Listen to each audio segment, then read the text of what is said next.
आज प्रधानमंत्री नरेंद्र मोदी ये कह रहे हैं कि मुस्लिम लीग और जिन्ना के सामने नेहरू झुक गए और उन्होंने वंदे मातरम के टुकड़े टुकड़े कर दिए। हाँ, कंगन को आरसी क्या? तो प्रधानमंत्री क्या आप ये बताएंगे कि श्यामा प्रसाद मुखर्जी ने एक नहीं दो राज्यों में मुस्लिम लीग और जिन्ना के साथ सरकार बनाई थी?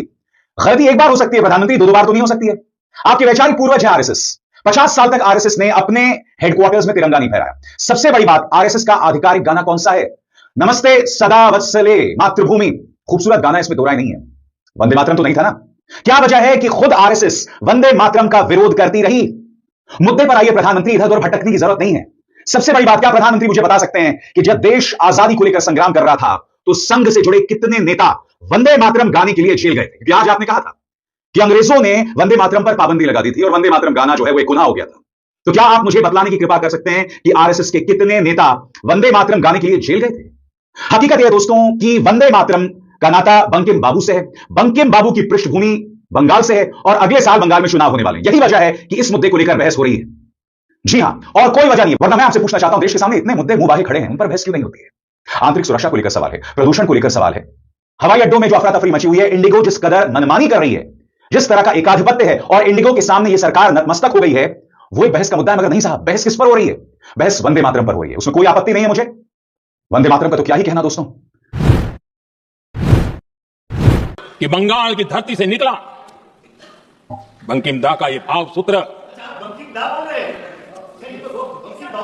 बंकिम बाबू बोले, अच्छा थैंक यू आपकी भावनाओं के लिए मैं आदर करता हूं। बंकिम बाबू ने थैंक यू दादा, थैंक यू।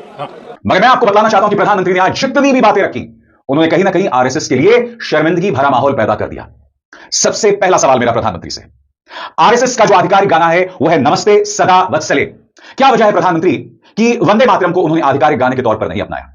अब मैं आपके सामने कुछ तथ्य रखना चाहता हूं कि इससे पहले मैं आपको सुनाऊं कि प्रधानमंत्री क्या कह रहे हैं, कांग्रेस ने इसका क्या जवाब दिया, अखिलेश यादव ने क्या कहा। इन तमाम मुद्दों की हम चर्चा करेंगे, मगर उससे पहले मैं आपको एक लेख का एक हिस्सा सुनाना चाहता हूं। इत्तेफाकन दोस्तों, यह लेख मैं ढूंढ कर लाया हूं क्योंकि यह लेख छपा है भारतीय जनता पार्टी के प्रचार तंत्र में अहम भूमिका निभाने वाले मुकेश अंबानी के न्यूज चैनल न्यूज 18 में, और इसमें साफ तौर पर लिखा गया है कि आरएसएस को वंदे मातरम से दिक्कत थी। पढ़ के सुनाना चाहता हूं आपकी स्क्रीन पर। आरएसएस ने तब इससे दूरी रखी।